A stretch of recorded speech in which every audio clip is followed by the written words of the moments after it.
એકદમ એક સમય હતો જે રાજપરામાં 20 થી 22 ગામનું હટાણું હતું અને ચોટીલામાં મેન ગામ રાજપરા કહેવાતું. આજે એ રાજપરાની અંદર એટલા બધા ખેડૂતો હેરાન થઈ ગયા છે. 25% જમીન છે, 75% અમારે ડુંગરવાળો વિસ્તાર છે. ખેડૂતોને પૂરતી રોજગારી મળતી નથી, ધંધા મળતા નથી.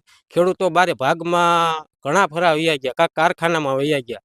અત્યારે રાજપરાની અંદર તો વસ્તી 1500 થી 2000 જેવી હશે. બાકી બધી વાડી વિસ્તારમાં છે. અમુક લોકો કારખાને લાગી ગયા છે.